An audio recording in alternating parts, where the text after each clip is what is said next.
Lakshmi Narayan advance course भाग 1 चित्र का परिचय। मम्मा जब हॉस्पिटलाइज थी, मम्मा के हाथ में एक की सत्ता नहीं थी उस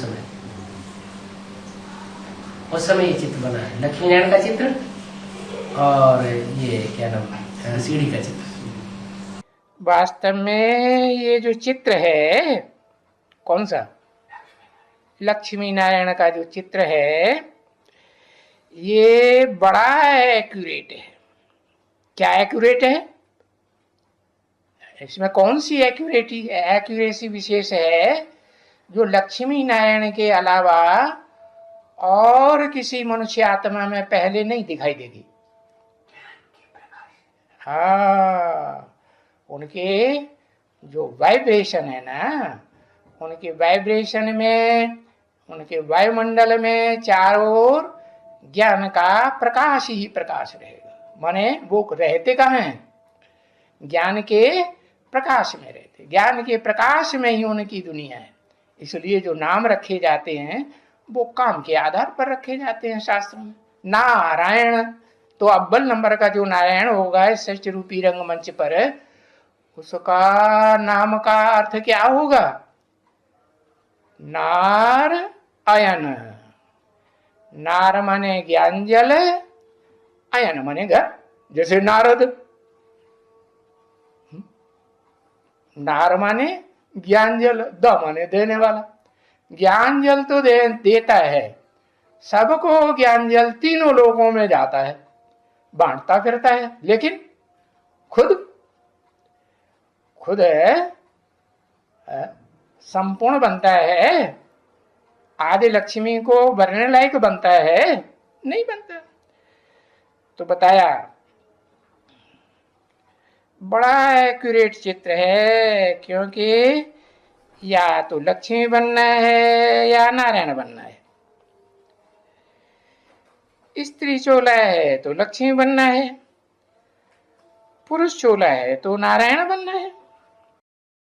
लक्ष्मी नारायण और राधा कृष्ण में संबंध। लक्ष्मी नारायण नीचे जो राधा कृष्ण की आत्माएं हैं, वो ऊपर जो लक्ष्मी नारायण की आत्माएं वही है क्या? महाराज कुमार श्री कृष्ण लिखा हुआ है, उसमें कुमार लिखा है। It is written as Maharaj Kumar, it is the prince. It is written Maharaj Kumar Shri Krishna, Maharaj Kumari Shri Radhe. Kumar and Kumari माने prince and princess. Kumar and Kumari means prince and princess. It is written as Maharaj Kumar and Maharaj Kumari. Maharaj ऊपर खड़े हैं, महारानी ऊपर खड़ी है, उनके कुमार प्रिंस कृष्ण और उनकी कुमारी राधे। कृष्ण बच्चे को जन्म देने वाला कौन? अरे कृष्ण बच्चा जन्म लेगा सतयुग में, उसको जन्म देने वाला कौन? कोई तो रचयिता होगा कि ऊपर से टपकेगा परमधाम से। परमधाम से नीचे आ जाएगा क्या? नहीं। कोई गर्भ से जन्म लेगा ना। हाँ। तो उसका माता पिता कौन? लोकी है, लक्ष्मी नारायण नाम दिया है, लक्ष्मी नारायण। हाँ। तो संगम की लक्ष्मी नारायण, हाँ। जो डायरेक्ट नर से नारायण बनते हैं, हाँ। डायरेक्ट लक्ष्मी नारी से लक्ष्मी बनते हैं, हाँ। उनको बीच में प्रिंस नहीं बनना पड़ता। किनको? संगम की लक्ष्मी नारायण जो डायरेक्ट नर तन से पुरुषार्थ ऐसा करते हैं कि नर से नारायण बनते हैं और नारी से लक्ष्मी बनते हैं, उनको प्रिंस और प्रिंसेस नहीं बनना पड़ता। वो ही उनके माँ बाप होंगे। तो बड़ा पुरुषार्थ किसका हुआ? जो डायरेक्ट नर से नारायण बनते हैं वही रचयिता हुए ना। वो पहले प्रिंस के रचयिता हुए। जो सत्युग में पहला प्रिंस होगा उसके रचयिता हुए, तो वही सारी सृष्टि का रचयिता माना जाएगा।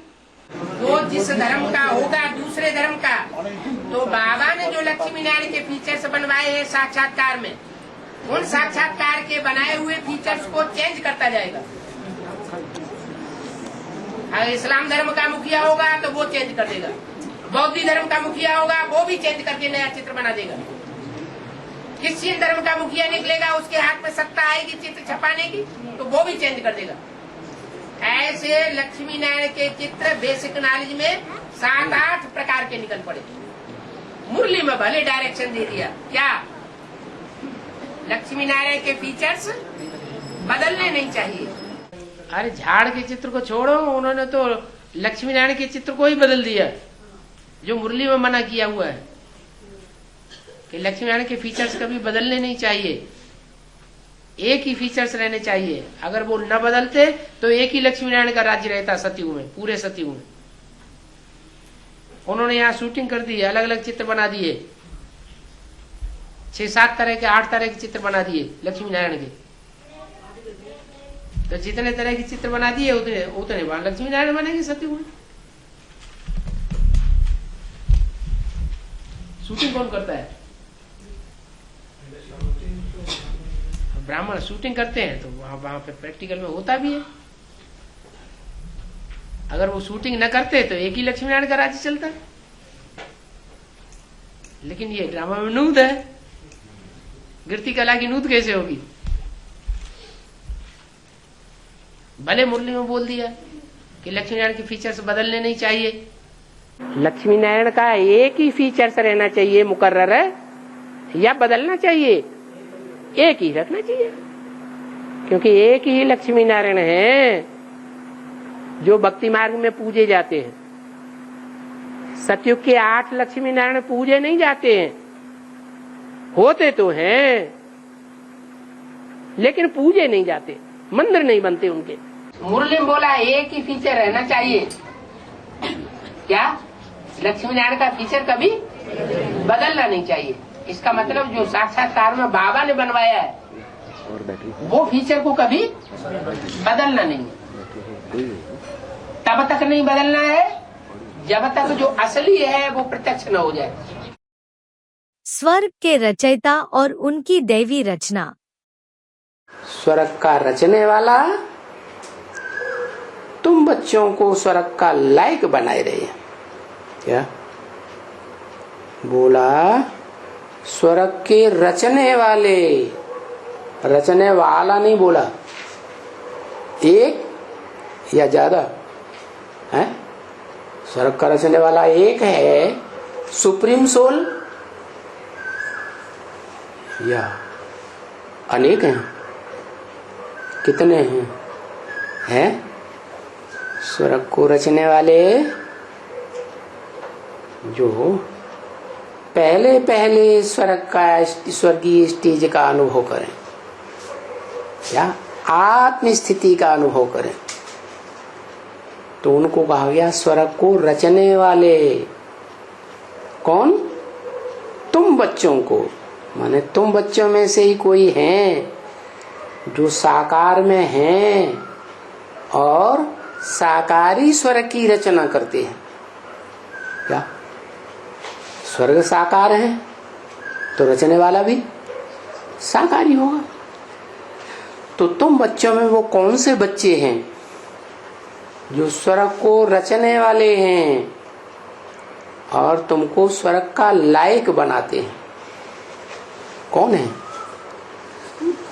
स्वर्ग की रचयिता तो हैं, लेकिन जैसे सुप्रीम सोल, क्या स्वर्ग का जो रचयिता है साकार, उसका बाप सुप्रीम सोल स्वर्ग में सुख भोगता है, तो बाप नहीं भोगता है तो बच्चा भी कैसा होना चाहिए? है स्वर्ग का सुख भोगने वाला होना चाहिए? नहीं, वो भी नहीं भोगता। इसलिए शंकर को कैसे दिखाते हैं? कैलाश पहाड़ पर जंगलों में रहता है? सुखी दुनिया में नहीं रहता है। राजयोग की स्टेज जहां बनती है, ऐसी ऊंची स्टेज में पहाड़ पर रहता है। तो उन्होंने पहाड़ों पर दिखाई दिया भक्तों ने। अमरनाथ की पहाड़ी पर अमरनाथ का मंदिर बनाई दिया, दिखाई दिया कि गुफा में रहता है।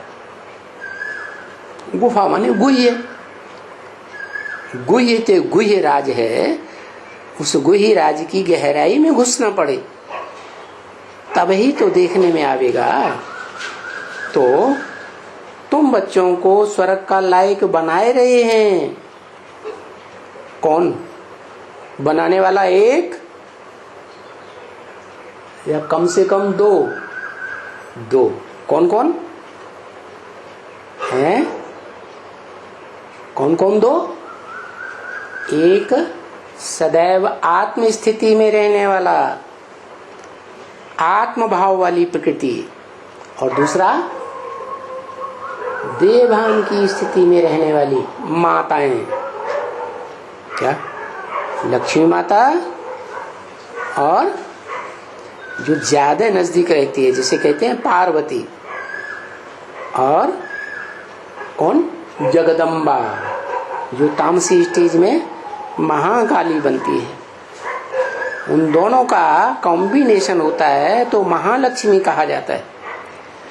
तो वो महादेव और महादेवी महालक्ष्मी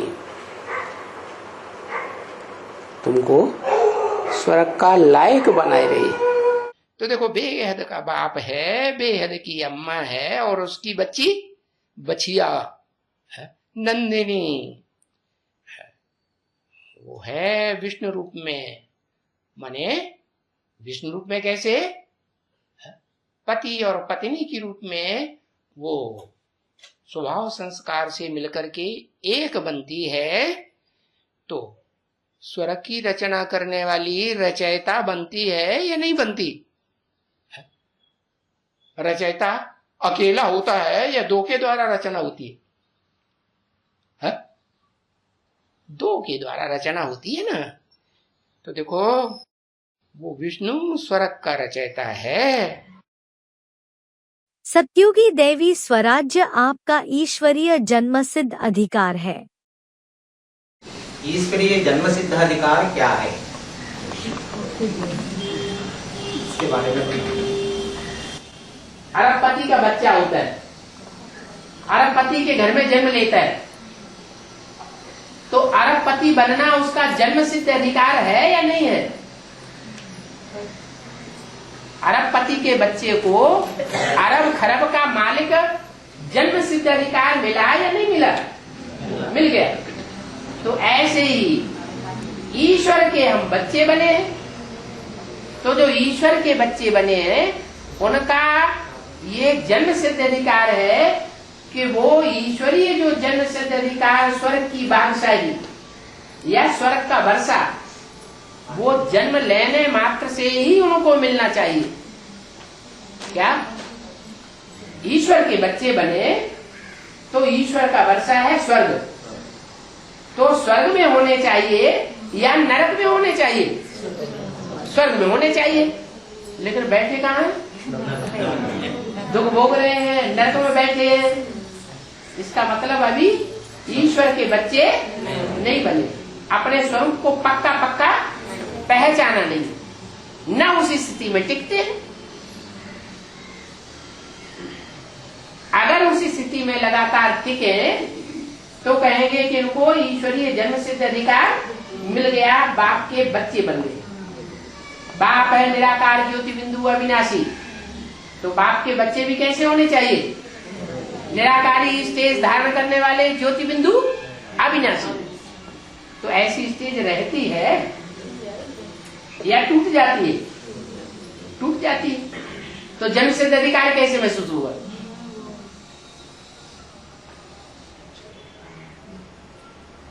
और हेवनली गॉडफादर के बच्चे हैं तो हेवन में होना चाहिए या नरक में होना चाहिए? हेवन में होना चाहिए। अरबपति का बच्चा है तो पैसे पैसे के लिए मोहताज होना चाहिए? होगा? नहीं होगा। इसका मतलब वो अरबपति का बच्चा है ही नहीं, किसी दुष्ट की गोद में चला गया, इसलिए पैसे पैसे के लिए मोहताज है। आत्मा में इतना ज्ञान बैठ जाए, इतने ज्ञान की गहराई तक धारणा हो जाए कि वो पक्का कर ले, निश्चित कर ले कि हम आत्मा को सुधरना ही सुधरना है। आत्मा जो है कंचन बना करके ही छोड़ेंगे। हम मनुष्य से देवता बन करके ही रहेंगे। तो शरीर, हाँ इसी से, नहीं तो फायदा क्या है। और डॉक्टर कहे कि हम तुम्हारी बिल्कुल निरोगी काया बना देंगे, लेकिन इस जन्म में नहीं, इस जन्म में तुमको मरना पड़ेगा। तो डॉक्टर से कोई डॉक्टरी करवाएगा? है? धोबी कहे हम तुम्हारा कपड़ा बिल्कुल सोने का बना देंगे, सोने की जड़ित वाला बना देंगे, लेकिन इस जन्म में तुम्हारा कपड़ा फाड़ देंगे। शरीर रूपी वस्त्र भी है। हमको तो ऐसा धोबी मिला हुआ है जो पक्की गारंटी देता है। क्या? पक्की गारंटी देता है कि अगर इस जन्म में तुम खुदा न खास्ता शरीर छोड़ भी देंगे, क्या, तो फिर अगले जन्म में जन्म लेकर के अपने शरीर को कंचन काया बनाने के पुरुषार्थ में लग जाओगे। आपका ईश्वरीय जन्म सिद्ध अधिकार है। ईश्वरीय जन्म 9 लाख का होता है या कम ज्यादा का होता है?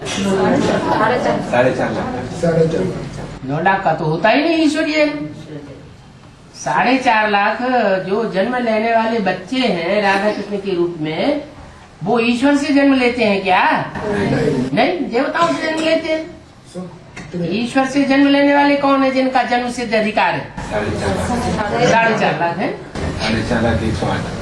तो उनके लिए बोला है कि आपका ईश्वरीय जन्म सिद्ध अधिकार है। क्या 7 रोज की भट्टी में गए, एक दिन आना एक दिन जाना, ये 9 दिन में गर्भ में तैयार हो गए और बाप का बच्चा बनकर के निश्चय बुद्धि पैदा हो गई। तो आपका जन्म सिद्ध अधिकार है। अगर एक बाप छोड़ के दूसरा बाप, तीसरा चौथा बाप न बनाया, एक दर छोड़ के दर दर न भटके, तो ईश्वरीय जन्म सिद्ध अधिकार है। अगर भटक गए तो जन्म सिद्ध अधिकार भी खलास हो जाता है। जैसे कोई बच्चा होता है ना, करोड़पति का बच्चा हो और खुदा न खास्ता येन केन प्रकार कैसे भी कोई गरीब के घर में पलने लगे और उसको अपना बाप स्वीकार भी कर ले, तो उसका जो जन्म सिद्ध अधिकार है पहले वाले बाप से, वो मिलेगा या खत्म हो जाएगा? खत्म हो गया। दूसरा बाप न बनाया हो, तीसरा न बनाया हो, तो जन्म सिद्ध अधिकार है। यहाँ भी बहुत से हैं जो बट्टी तो कर लेते हैं, बट्टी करने के बाद निश्चय बुद्धि भी बन जाते हैं, निश्चय पत्र भी लिख करके दे देते हैं, कोर्ट में लिख के दे देते हैं, यज्ञ के आदि में खून से लिख करके देते थे। क्या? खून से लिखते थे। कोई कहेगा आदि में खून से लिखते थे, तो जो आदि में सो अंत में क्यों नहीं हुआ? है, वो हद के खून से लिखते थे, और अभी बेहद संकल्पों के खून से लिखते हैं। कोर्ट में जब लिखाया जाता है ना, तो सोचना समझना तो पड़ता है ना। लिख के देते हैं कि हम बाप के बच्चे हैं, हम निश्चय बुद्धि हो गए, फिर कोई तिरक जाते हैं, दर दर भटकने लगते हैं, तो उनका वर्षा भी खलास हो जाता है। भटकने के बाद फिर भी बाप के पास आ गए तो है, भटकने के बाद फिर भी बाप के पास आ गए तो उतना थोड़ी प्राप्ति हो, माफीनामा लिखना पड़ेगा कि नहीं? है, उनका तो उतनी प्राप्ति हो जाएगी जो कभी खंडित नहीं हुए, और खंडित हो गए तो प्राप्ति से वंचित हो गए। ऐसे तो भटकते भटकते 2500 साल में भी कितने भटकते हैं दूसरे धर्मों में, और भटकने के बाद फिर अंत में बाप के दरवाजे पर आ जाते हैं। तो वो उतना ऊंचा वर्षा पाएंगे? वो 4.5 लाख की लिस्ट में आवेंगे? नहीं आवेंगे। वो जन्म सिद्ध अधिकार नहीं पावेंगे। भटक गए तो काई की शूटिंग कर ली, कन्वर्ट होने की शूटिंग कर ली। तो मतलब 9 लाख पे भी आ रहे हैं? 9 लाख पे भी नहीं आ सकते। नहीं, ये तो नहीं कहा जा सकता कि वो 9 लाख में है कि 2 करोड़ में है कि 10 करोड़ में है, लेकिन इतना पक्का हो गया कि वो ईश्वरीय वर्षे से वंचित हो गए। हाँ। और हाँ, भटक के प्रत्यक्षता होने से पहले ही अगर वापस आ गए हैं और कुछ न कुछ पुरुषार्थ कर लिया, सेवा कर ली, तो कुछ न कुछ हुजूरा तो मिलेगा। लक्ष्मी नारायण प्रकाश के वलय में और राधा कृष्ण सत्युगी दुनिया में। प्रकाश के वलय में ऊपर शुद्ध प्रकाश दिखाया सफेद, और नीचे उसका मटमैला रंग होता जाता है। तो लक्ष्मी नारायण का जो पुरुषार्थ है ना, जिस समय लक्ष्मी नारायण का जन्म होता है उस समय सात्विक पुरुषार्थ, फिर दुनिया की हर चीज 4 अवस्थाओं से पसार होती है कि नहीं, फिर सतो सामान्य पुरुषार्थ, फिर रजो प्रधान पुरुषार्थ, फिर तब प्रधान पुरुषार्थ। तो नीचे जाएगा कि नहीं? अरे महाशिवरात्रि आएगी तो राम वाली आत्मा पर दुनिया का असर नहीं होगा? दुनिया वालों के संग का रंग राम वाली आत्मा को लगेगा या नहीं लगेगा? संगम युग में है उनके चारों ओर ज्ञान की रोशनी का वायुमंडल दिखाया गया है। वो तो है ही ज्ञान के वाइब्रेशन में रहने वाले। भक्ति मार्ग में उनको ज्ञान जल में दिखाई दिया है विष्णु को कि लक्ष्मी नारायण का कंबाइंड रूप है। कंबाइंड रूप माने मिलजुल करके रहते हैं, तन से मन से धन से लड़ाई नहीं लड़ते। आज की दुनिया में कोई ऐसा युगल है जो तन से मन से धन से कभी आपस में झगड़ता ना हो? तो विष्णु रूप हुए नहीं हुए। तो मैं आकर के ऐसा विष्णु रूप बनाता हूँ। लक्ष्मी नारायण को प्रकाश के घेरे में चारों तरफ से घेरा हुआ है, और राधा कृष्ण को चारों तरफ से प्रकाश के घेरे में नहीं घेरा हुआ है, सिर्फ उनका मुखड़ा दिखाया हुआ है प्रकाश के घेरे में। इसका मतलब क्या है?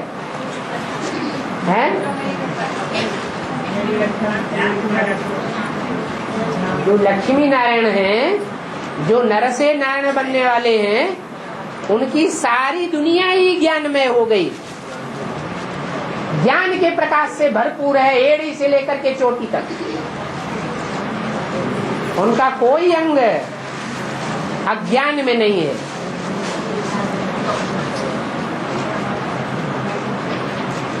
और नीचे जो राधा कृष्ण दिखाए गए हैं, उनकी सिर्फ आत्मा ज्ञान के अंदर है। एडवांस पार्टी में जब तक प्रवेश है तो ज्ञान में है। उनका सर माने आत्मा वो ही ज्ञान में है।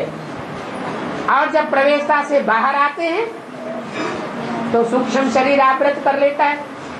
सूक्ष्म शरीर में ज्यादा देहवान है या कम है? ज्यादा देहवान है। ज्ञान की रोशनी का नाम निशान नहीं। जब सूक्ष्म शरीर में होते हैं तो उनके अंदर वाइब्रेशन चलते हैं, अंधेरा कायम रहेगा। गीता के भगवान को प्रत्यक्ष होने का करने देने का सवाल ही नहीं। तो उनके देह के चारों तरफ जो राधा कृष्ण का चित्र दिखाया है, उनकी देह के चारों तरफ उजेला नहीं दिखाया गया है, प्रकाश नहीं दिखाया है ज्ञान का। उनकी आत्मा के चारों तरफ ही ज्ञान का प्रकाश दिखाया है। इशारा करते थे लक्ष्मी नारायण के चित्र की तरफ, जिनके चारों तरफ प्रकाश का घेरा दिखाया गया है। उनके नीचे राधा कृष्ण का चित्र होता था। बाबा जिस चित्र की तरफ इशारा करते थे, तो राधा कृष्ण के चित्र के चारों तरफ प्रकाश का घेरा नहीं होता था। उनको स्वर्ग की सजी सजाई चाल तालियों वाली दुनिया में दिखाया गया। वो तो बुद्धू होते हैं, उनको ज्ञान का प्रकाश की दुनिया में नहीं दिखाया गया। और लक्ष्मी नारायण को ज्ञान की प्रकाश की दुनिया में दिखाया गया। इसका मतलब है कि इस कलयुगी दुनिया में ही परमात्मा बाप आकर हमको नरक में आकर के स्वर्ग का वर्षा दे देते हैं ज्ञान के कोष में। लक्ष्मी नारायण की है ज्ञान प्रकाश की दुनिया और राधा कृष्ण की है स्वर्ग की दुनिया। तो आप ही है वैसे प्रकाश ज्ञान की प्रकाश दुनिया से। हाँ, ज्ञान के प्रकाश में पलने वाले हैं लक्ष्मी नारायण। राधा कृष्ण उनको ज्ञान होगा ही नहीं। लक्ष्मी नारायण को ज्ञान ठहरेगा 2036 तक। जो राधा कृष्ण बच्चे के रूप में जन्म लेंगे उनकी बुद्धि में ज्ञान नहीं होगा, इसलिए वो प्रकाश नहीं दिखाया गया उनके चारों। लक्ष्मी नारायण का श्रृंगार। ये जो लक्ष्मी नारायण के चित्र में सतयुग में तो कपड़े होते नहीं। हाँ, तो ये जो राधे कृष्ण है, हाँ, इनको कपड़े क्यों दिखाया गया है? हाँ, लक्ष्मी नारायण को कपड़े क्यों दिखाए गए? राधे सतयुगी राधे कृष्ण है, उनको कपड़े क्यों दिखाया गया है? और लक्ष्मी नारायण को कपड़े दिखाया गया है। लक्ष्मी नारायण को भी कपड़े दिखाए गए और राधा कृष्ण को भी कपड़े दिखाए गए।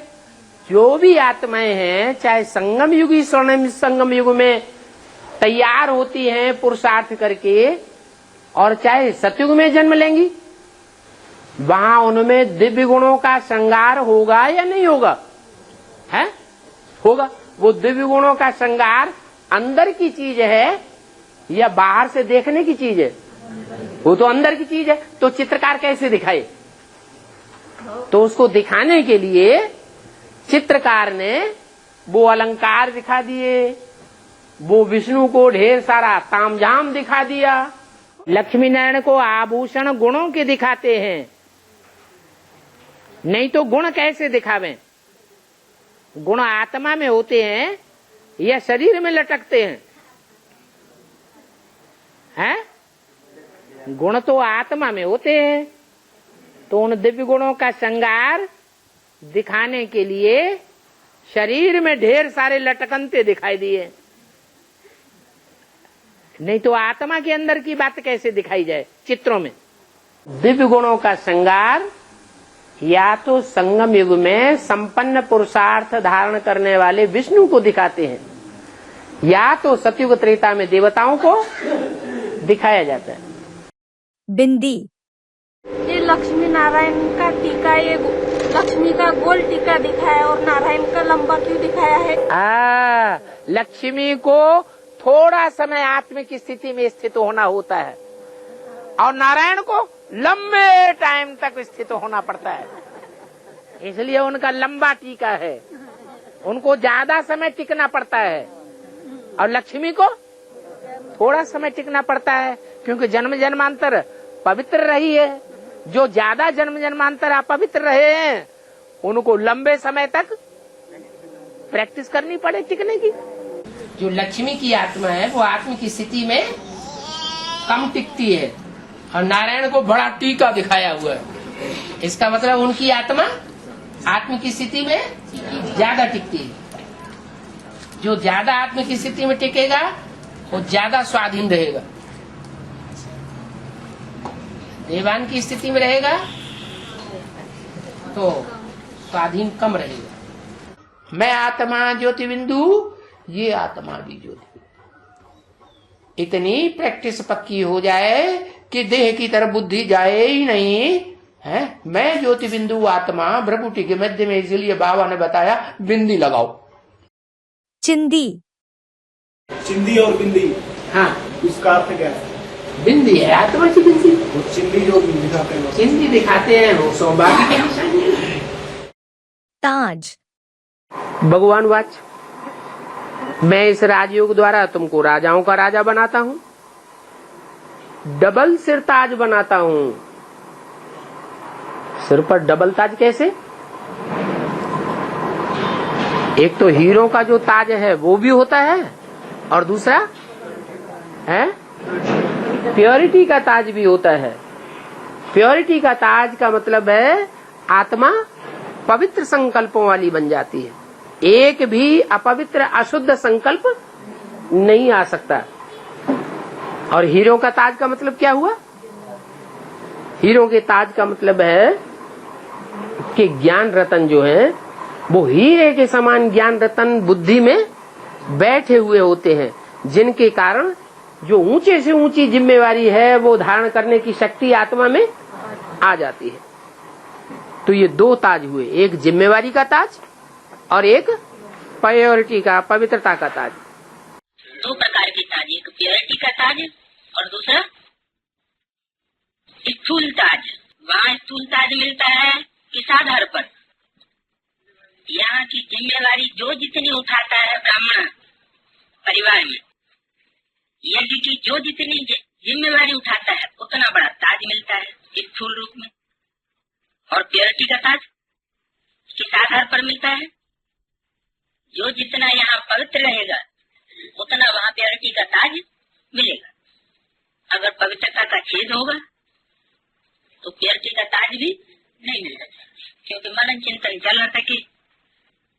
मनन चिंतन करने से ही मेरी ज्ञान की लाइट आती है। तो बाहर दोनों ताज हैं, एक तो लाइट का ताज और दूसरा जिम्मेवारी का ताज।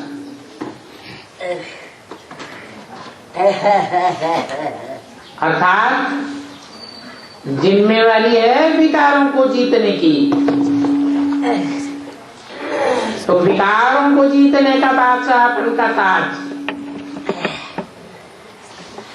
डबल ताज दिखाते हैं। लक्ष्मी नारायण के चित्र में लक्ष्मी के ताज में मोती लटकता हुआ दिखाते हैं और नारायण के ताज में मोती नहीं दिखाते हैं। अरे हीरा तो दिखाया है? तो हीरा अच्छा या मोती अच्छा? हीरा अच्छी चीज है। तख्त। परमात्मा दुलार में बाप दादा ने हरेक बच्चे को 3 तख्त का मालिक बनाया है। पहला है स्वराज्य अधिकार और स्वराज्य अधिकार का तख्त है भ्रकुटी का तख्त। दूसरा है बाप दादा का दिल तख्त और तीसरा है विश्व के राज्य अधिकार का तख्त। ये 3 तख्त बाप ने अपने स्नेही दुलारे बच्चों को ही दिया है। प्योरिटी अर्थात रियलिटी अर्थात सच्चाई। ऐसे सच्ची दिल वाला बाप के दिल तक नसीन होते हैं और दिल तक नसीन बच्चे ही राज्य तक नसीन होते हैं। तो दिल तक नसीन सर्वकेवल अवश्य है, लेकिन सर्वकेवल की निशानी संबंध और संपर्क में सच्चाई और सफाई हर संकल्प और हर बोल में दिखाई देगी। अर्थात ऐसी दिल तक नसीन से आत्मा का हर संकल्प सत्य होगा, हर वचन सत्य होगा। सत्य अर्थात सत्य भी होगा और सत्य अर्थात सफल भी होगा। जहाँ सफलता नहीं है वहाँ समझो कुछ झूठा बन दिया। कोई भी संकल्प बोल व्यर्थ है अथवा साधारण नहीं होगा। ऐसे सर्वसेवक जिनके हर कदम में हर समय की निगाह में अर्थात दृष्टि में सर्व आत्माओं के प्रति निस्वार्थ सेवा दिखाई देगी। सोते भी सेवा, जागते भी सेवा, चलते हुए भी सेवा, सिवाय सेवा के स्वप्न में भी कोई बात नहीं। ऐसे सेवाधारी जो अचल और अथक होंगे ऐसे ही बाप दादा के दिल तक नसीन होते। ऐसे दिल तक नसीन के लिए विश्व के राज्य का तत्व प्राप्त करना ये निश्चित है। जैसे महिला सीट बुक होती है, ऐसे कल्प कल्प के लिए राज तत्व निश्चित है। तिलक। नारायण जी की माता ने टीका दिखाते ना, लंबा दिखाया। हाँ, टीका का मतलब क्या है तुलसीदास चंदन घिसे तिलक देत रघुवीर। रघुवीर माने भगवान। तुलसीदास ने क्या किया है? अरे क्या किया? तुलसीदास ने चंदन घिसा। ज्ञान का चंदन घिसा। जो जितना घिसेगा, जो जितना मंथन करेगा, उतना ज्ञान उतनी उसकी बुद्धि में से निकलेगा। मनन चिंतन मंथन करने से ज्ञान अमृत निकलता है। स्वयं भगवान तिलकधारी बनाते हैं।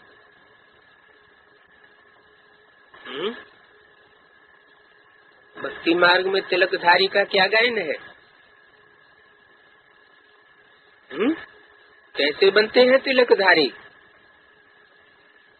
चंदन घिसे तिलक देत रघुवीर।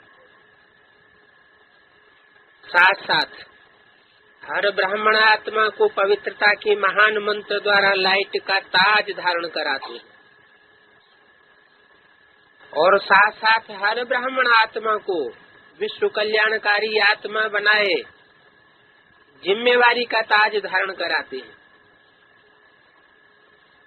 डबल ताज है। और भगवान स्वयं अपने दिल तक नशीन बनाते हैं। तो जन्मते ही तिलक, ताज और तख्तधारी बन जाते हैं।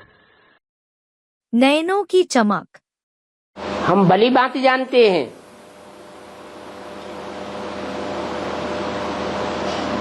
कन्याएं हो चाहे कुमार हो, अगर उनके जीवन में पवित्रता है तो पवित्रता का वो मुखमंडल, वो आभा चेहरे से दिखाई देती है या नहीं दिखाई देती है? देखने में आती है। वो प्योरिटी आकर्षण करती है।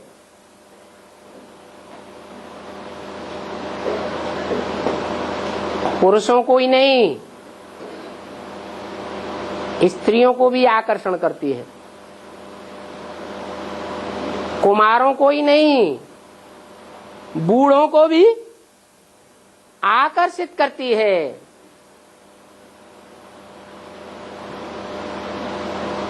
मनसा में संबंध भले कोई प्रकार का बने,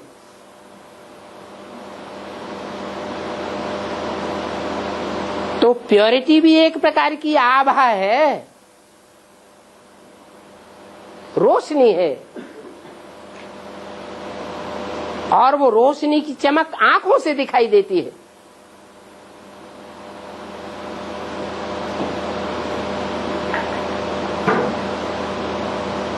रूहानियत की चमक है। काजल। आंखों में काजल।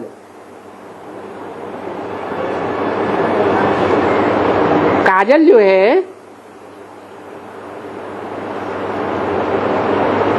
देखने में कैसा काला होता है, और आंखें भी कैसी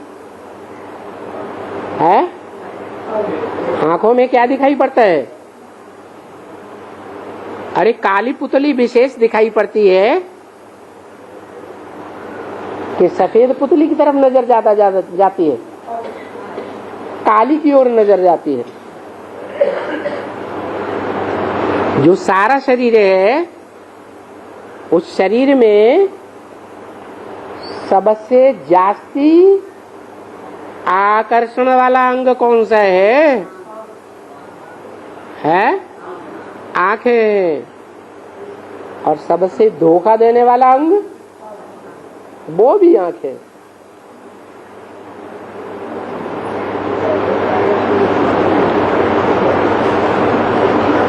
नारायण की आंखों में काजल है। अरे देख लो ध्यान से। है कि नहीं है? नहीं है। ये क्या चक्कर है? नारायण की आंख में काजल क्यों नहीं है? बाबा ने मुरली में बोला है 10, 20, 50 भूले तो रोज ही करते होंगे। क्या आंखों की भूलें होती हैं या नहीं होती हैं? नहीं होती हैं। आंखें व्यभिचारी बनती हैं या नहीं बनती हैं? सीता रावण की जेल में थी, रावण सामने आता था, सीता क्या करती थी? हैं? पीठ दिखाई देती थी, रावण से आंख भी नहीं मिलाती थी। तो ये माता को ही कन्याओं को क्यों दिखाई जाती है काजल? है? कहते भी है, एक फिकरा भी है, काजल की कोठरी में कैसो सयान हो जाए, एक लीक काजल की लागी है पे लागी है। क्या? पूरा कमरा काजल से भरा हुआ है, सूखा सूखा काजल। कमरे में 2 दरवाजे हैं, एक दरवाजे से निकल के दूसरे दरवाजे में कोई जाएगा तो काजल की कुछ छींट लगेगी या नहीं लगेगी? है? जरूर लगेगी। तो बताया है कि पुरुषार्थी जीवन में इस आंख को कालिमा से बचाना है। नारायण नहीं बचा पाएगा। तो दिखाया है कि आंख में काजल भी है। पुरुषार्थी जीवन की बात है या संपन्न जीवन की बात है? पुरुषार्थी जीवन की बात है। सतयुग में तो काजल वाजल और ये गहने वगैरह पहनने की दरकार पड़ेगी नहीं। नथनी नाथ किसको डाली जाती है? बैल को नाथ डाली जाती है ना। क्यों डाली जाती है? हैं? कि बैल पहले कंट्रोल में नहीं होता है, तो कंट्रोल में फुल लाने के लिए नाथ डाली जाती है। ऐसे ही कलयुग में जो स्त्रियां हैं वो ज्यादातर स्त्रियां पत्नियां पति के कंट्रोल में रहती हैं या उखड़ उखड़ के चलती है? ज्यादातर है डाइवोर्स ज्यादा देती है, दूसरे खसम ज्यादा कर लेती है या कम करती है? दृष्टि वृत्ति चंचल होती है या नहीं होती है? होती है। तो नथनिया किस बात की यादगार है? कंट्रोल में करने की यादगार है। मुरली में बोला है अपनी पत्नी को अपने कंट्रोल में रखना चाहिए। ये मुरली में ही बोल दिया। तो ये कंट्रोल में रखने की यादगार है नथनिया। लक्ष्मी नारायण के चित्र में लक्ष्मी के नाक में नथनी नहीं दिखाए हैं। तो कोर्स में बात नहीं बतानी है, नहीं बतानी है उसके बारे में। अरे बैल को नाथ डाली जाती है या गाय को नाथ डाली जाती है? हैं?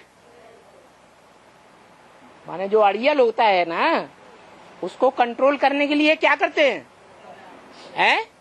नाथ डाल देते हैं। तो ये निशानी है कि कंट्रोल में रहे। और ये नाथ नथनिया स्वर्ग में डालने की जरूरत है या नरक में डालने की जरूरत है? स्वर्ग में क्यों नहीं जरूरत है? बात वहीं सब देवी देवताएं सुधरे हुए, अनसुधरे तो कोई है ही नहीं। तो कंट्रोल करने के लिए नथनिया डालने की क्या जरूरत? नाथ डालने की जरूरत है नहीं। हाँ। उसमें भी नहीं बताना चाहिए ना। अच्छा, क्यों? बात ही नहीं आती। बताओ कि जो हैं ही सुधरेले हुए उनको नाक में नकेल डालने की क्या दरकार? उसका क्लैरिफिकेशन इस तरह से आना चाहिए। बिल्कुल आना चाहिए। हर्षित मुख। जो सर्विस करके बहुतों का जीवन हीरे जैसा बनावेंगे तो अतीन्द्रिय सुख में गदगद होते रहेंगे, बहुत हर्षित मुख रहेंगे। बाप को अथवा साजन को याद करने से तुम्हारा चेहरा एकदम खिल जाएगा, लक्ष्मी नारायण के समान खिल जाएंगे। जितना ज्ञान बुद्धि में अच्छी तरह समाया हुआ होगा उतना हर्षित मुख जरूर देखने में आवेगा। विश्व के मालिक बनना कोई कम बात थोड़ी ही है। तुमको तो बेहद के बाप को बहुत याद करना चाहिए। इसी खुशी में रह करके औरों को भी ज्ञान अमृत पिलाना है और हर्षित मुख होकर के पिलाना है।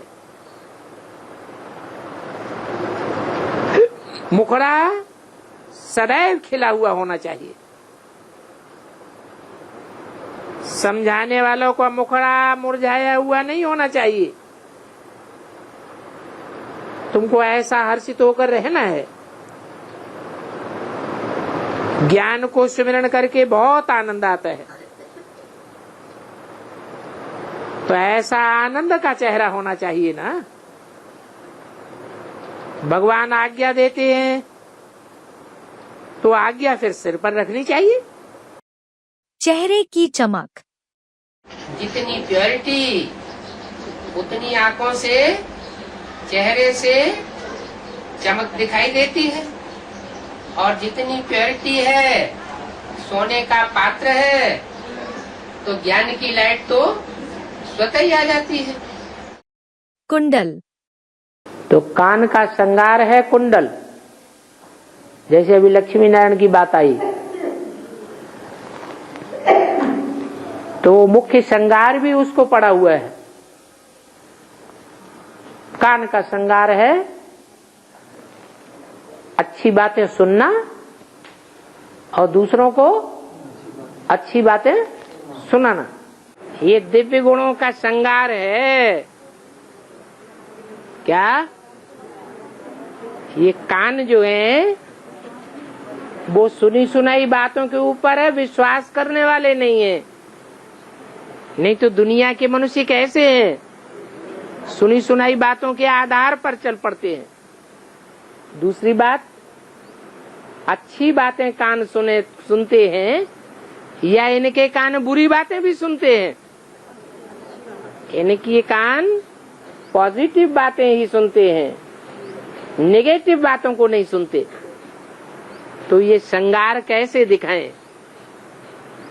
इस श्रृंगार को दिखाने के लिए ये कान में कुंडल पड़े हुए। नारायण के कुंडल छोटे और लक्ष्मी के कुंडल बड़े हैं। इसका क्या मतलब है? हैं? नहीं, कुंडल कौन से अंग में होते हैं? कान में। माने सुनना सुनाना ये भक्ति मार्ग का संस्कार है, और ये भक्ति मार्ग के संस्कार ज्यादा लक्ष्मी में है या नारायण में है? तो उनके कुंडल बड़े हैं और नारायण के कुंडल छोटे हैं। लक्ष्मी तो अभी भी वहां रह करके सुन ही तो रही है। बाबा की जो मुरली है सुनती है और दूसरों को सुनाती है कि समझती भी है? न समझती है न समझा हुआ दूसरों को सुनाती है। लास्ट में ऐसी स्टेज आवेगी कि समझेगी भी और समझाएगी भी, तो उस समय बुद्धि की बात हो जाती है। लेकिन विशेष संस्कार हैं यहाँ कुंडल के, सुनने सुनाने के, जिसकी यादगार कान में दिखाई जाती है। माला। नारायण को बड़े बड़े फूल दिखाए गए हैं, तो अष्टदेव उनकी विशेष सहयोगी नहीं है, तो फूल नहीं हुए बड़े वाले। तो ऐसे ही लक्ष्मी के भी फूल हैं बड़े बड़े।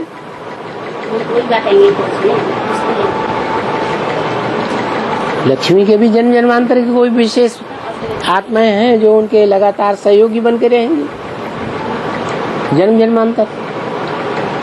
वो बड़े बड़े फूल हैं।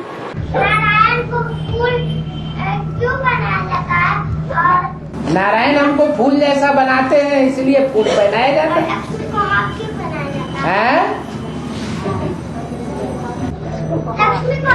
पहनाया जाता है? लक्ष्मी हार बनाती है, लक्ष्मी आती है तब ही माला बनती है, नहीं तो माला बनती ही नहीं। इसलिए लक्ष्मी को हार दिखाते हैं और नारायण को फूल चढ़ाते हैं। छोटा बड़ा कुछ नहीं बाबा। हाँ, नारायण का हार बड़ा है और लक्ष्मी का छोटा है। हाँ, लक्ष्मी का जो हार है वो छोटा थोड़ा दिखाया गया और नारायण का बड़ा दिखाया गया। रुद्रमाला बड़ी है या छोटी है? बड़ी है। और विजयमाला छोटी है। छोटी है। और लक्ष्मी नारायण के चित्र में लक्ष्मी की माला छोटी दिखाई है। रुद्रमाला है 500 करोड़ की माला। जो भी 500-700 करोड़ मनुष्य आत्माएं हैं वो सब बिंदु हैं, सब आत्मा हैं। रुद्रमाला जो है वो विशाल है, भले छोटी माला है 108 की, उन 108 में 500-700 करोड़ समाये हुए हैं। इसलिए विजय माला है छोटी, श्रेष्ठ आत्माओं की माला है। छोटी बड़ी माला रूपी संगठन है तो वो छोटे बड़े जो संगठन हैं वो बनाने का निमित्त कौन बनते हैं? जो बनाने के निमित्त बनेंगे उन्हीं के गले में माला पड़ेगी ना, क्या औरों के गले में पड़ेगी? तो 8 का संगठन है, चाहे 1000 ब्रह्मा की भुजाओं का संगठन है, चाहे 16,000 राज परिवार के मणकों का संगठन है, और चाहे और बड़े बड़े छोटे बड़े संगठन हैं, वो सब छोटी बड़ी मालाएं बनाने का मूल निमित्त जो आत्माएं बनी हैं उनको वो मालाएं पड़ती हैं। बाजूबंद। बाहों का कंगन, दोनों की विशेषता और आधार क्या था? बाहें सहयोग की व मददगार की निशानी गाई जाती है। बाहों का हार अर्थात कंगन, बात एक ही। कंगन को बाहों का हार कहेंगे ना। किसका हार? भुजाओं का हार। भुजा माने क्या होता है? सहयोगी, मददगार। कंगन हाथों में ही लपटी रहती है, वो है 16,000 की। हाथों में क्यों लपटी रहती है? तो जरूर सहयोगी बने होंगे भुजाओं की तरह। कोई लेफ्टिस्ट के रूप में सहयोगी बने, कोई राइटिस्ट के रूप में सहयोगी बने। तो जो जिस रूप में सहयोगी बने वो उसी भुजा में लपेटे हुए। हर संकल्प, हर सेकंड आज्ञाकारी बनने का ये कंगन है।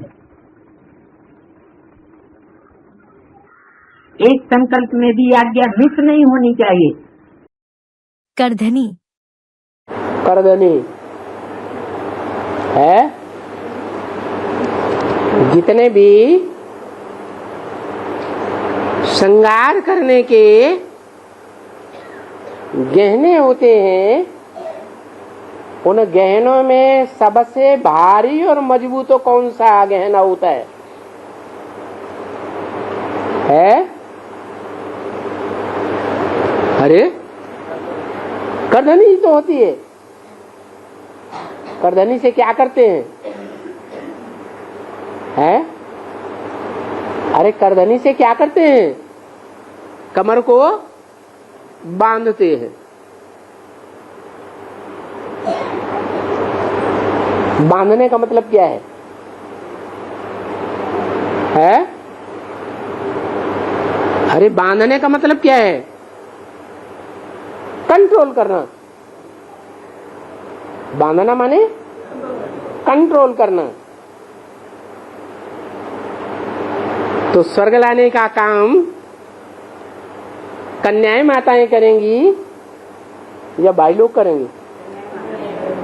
तो कन्याओं को कमर में करधनी बांधनी है, कंट्रोल करनी है, या भाई लोग करेंगे? है? कौन करेंगे? कन्याएं माताएं करेंगी। कंगन। बाबा ने कहा ये कंगन दृढ़ता का है।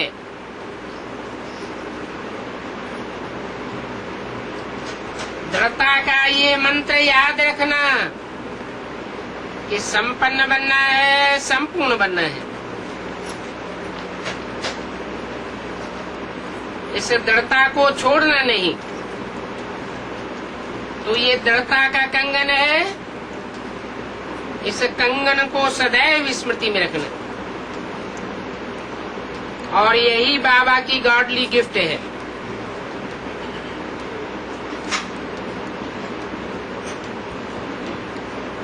क्या गिफ्ट बताई? दृढ़ता की गिफ्ट।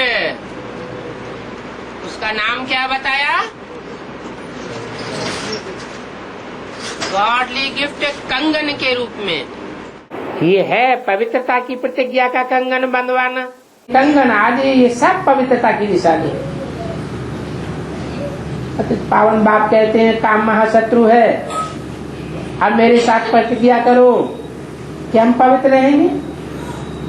बाकी कोई कंगन आदि नहीं पहनना है। अंगूठी। अंगूठी कितनी अंगुलियां हैं? सिर्फ 5 हैं। 10 अंगुलियां हैं। उसमें भी दाएं हाथ की उंगलियां अच्छा काम करती हैं या बाएं हाथ की उंगलियां ज्यादा अच्छा काम करती हैं? राइट हैंड की उंगलियां अच्छा काम करती हैं, और वो भी नंबरवार करती हैं कि एक जैसा काम करती है? नंबरवार काम करती है। तो जरूर 10 उंगलियों में कोई उंगलियां नंबरवार ज्यादा काम करने वाली हैं, कोई कम काम करने वाली हैं। उनमें से जो 10वीं उंगली है लेफ्ट हैंड की, वो उतना काम की नहीं है, रह गई 9। तो जो 9 उंगलियां हैं वो 9 रत्नों की यादगारें हैं। रतन कितने होते हैं? 9 रतन होते हैं। उंगलियों में वो रतन पहने जाते हैं। क्या? नवरत्न की अंगूठी भी पहनते हैं। अंगूठी पहनने का मतलब क्या हुआ? हैं? अंगूठी पहनने का मतलब क्या हुआ? है? हाँ, जो 9 रत्न हैं, उन 9 रत्नों के गुणों को धारण करना। उनमें सबसे अच्छा रत्न कौन सा होता है? हीरा। हीरा माने हीरो पाटधारी। तो जो हीरो पाटधारी है उसके गुणों को याद करना, धारण करना, ये अंगूठी पहनना। फिर नंबरवार और भी रत्न है, माणिक, मूंगा, पन्ना वगैरह वगैरह। तो ये गुणों की खान दिखाई गई है। जो उंगलियों में धारण करते हैं। पायल। पायल दिखाया है, माने चाल अच्छी है। ये गुण रत्नों का गहना है। गहना कैसे दिखाएं? जिनकी चाल अच्छी होती है उनको गहना दिखाया हुआ है। अच्छी चाल है, चलन अच्छी है, तो पायल दिखाई हुई है। पायल क्या करती है?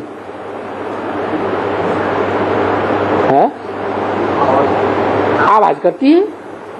पायल मोरी बाजे ननद मोरी जागे, ऐसे ऐसे गीत बनाए है ना। तो पायल बजती है, वो बताती है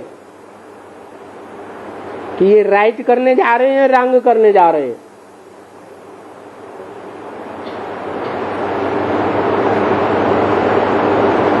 चाल जब चलते हैं ना तब बजती है या खड़े खड़े बजती है? पायल जब चाल चलते हैं तब बजती है या खड़े खड़े हैं तो बजती है? चाल चलते हैं तब चाल चलते हैं। तो ये जीवन में ऐसी ऐसी चाल चलते हैं, वो पायल बताती है ये कैसी चाल चलते हैं। बजती है, बज करके चाल का पता लग जाता है। डांस करती है कि धीरे धीरे बजती है कि ताल से बजती है, सब बताती है। तो पायल यादगार है चाल की। पायल को, घुंघरू को, महाकाली को घुंघरू दिखाए जाते हैं। घुंघरू का अर्थ क्या है? आवाज करते हैं, आवाज हम भी करते हैं। निर्भयता की घुंघरू। बिछुए। बुद्ध रूपी पांव जो है वो बंधन में रहना चाहिए, ईश्वरीय बंधन में। तो बिछिया डाला जाता है, कड़ा डाला जाता है पांव में, पायल डाली जाती है। हाँ। पायल दोनों ने पहन रखी है, लेकिन बिछिया नारायण ने नहीं पहनी है। क्यों नहीं पहनी? जवाब नहीं दे पाई। उन्होंने कहा बाबा से मिलोगे ना आप पूछ लेना। उंगलियां सहयोगी होती हैं, नारायण सहयोगियों के अंडर में थोड़ी ही चलेगा। ड्रेस। लक्ष्मी नारायण के चित्र में लक्ष्मी और नारायण के कपड़ों का रंग अलग अलग दिखाया गया है। हाँ। इसका क्या रहस्य है? क्यों? संस्कार अलग अलग नहीं है। लक्ष्मी नारायण के जो कपड़े दिखाए हैं वो स्वभाव संस्कार की बात दिखाई है, दैवी गुण दिखाए गए हैं, दैवी गुणों का श्रृंगार दिखाया गया है, या स्थूल कपड़ों की बात है? दैवी गुणों का। तो संस्कार अलग अलग हैं, इसलिए कपड़े भी अलग अलग दिखाए गए। धारणाएं कुछ न कुछ हर आत्मा में अलग अलग ही होती है। पेशगीर। लक्ष्मी नारायण के जो चित्र हैं, हाँ, उसमें पीछे की साइड पेशगिरी बताते हैं ना। हाँ। तो लक्ष्मी के पीछे हरा कलर है और उसमें रेड कलर है, तो उसका क्या मीनिंग है? वो क्रांतिकारी है नारायण, शंकर का पाठधारी है और वो स्वर्ग लाने वाली है, इसलिए हरा हरा दिखाया है, क्योंकि वो ब्रह्मा के द्वारा पालना लेती है। ब्रह्मा श्रावण का अंधा है, इसको स्वर्ग ही स्वर्ग दिखाई देता है, उसकी औलाद भी स्वर्ग में जीती है। इसलिए लक्ष्मी को हरा पेशगीर है और नारायण को लाल पेशगीर दिखाया गया। वो स्थापनाकारी है, वो विनाशकारी है, दोनों ही कल्याणकारी हैं। संकल्प की क्रांति होती है। जरूर। क्या ब्राह्मणों की दुनिया में क्रांति नहीं देखने में आ रही है? बाबा लक्ष्मी नारायण का जो चित्र है इसमें लक्ष्मी के पीछे नीला रंग का कपड़ा क्यों दिखाया और नारायण के पीछे लाल लाल रंग का? नारायण क्रांतिकारी है ना, इसलिए। और लक्ष्मी के पीछे जो लीला हरा कलर। अब लक्ष्मी हो या कोई भी देवी हो, देवी के पुजारी क्या है? देवी का पीछा करने वाले क्या हैं? अरे असुर है, तो इसलिए नीला कपड़ा दिखाया गया। तो उसका मतलब क्या हुआ नीला? यही पतला कपड़ा माने शरीर की वस्त्र। जो लक्ष्मी का पीछा करने वाले हैं, हाँ, वो हरा रंग हो, हरा रंग भी विषैला माना जाता है, नीला रंग भी विषैला माना जाता है। हाँ। चित्रों में इब्राहिम को हरा रंग वस्त्र दिखाते हैं। हाँ। और लक्ष्मी नारायण चित्र में लक्ष्मी माँ को भी पीछे एक जिम्मेवारी वस्त्र है ना, उसको भी हरा रंग वस्त्र दिखाते हैं। पीछे से है या आगे से है? पीछे से। पीछे से है। जो महाकाली है, जगदम्बा वाली आत्मा है, वो पीछे से आके ऐड होती है या आगे से ऐड होती है? हैं? महालक्ष्मी कब बनती है? लक्ष्मी के पार्ट में कौन सी दूसरी आत्मा ऐड होती है जो 4 हाथों वाली बन जाती है? जगदम्बा। दोनों के संस्कार मिलकर के एक हो जाते हैं, झगड़े टंटे की कोई बात ही नहीं।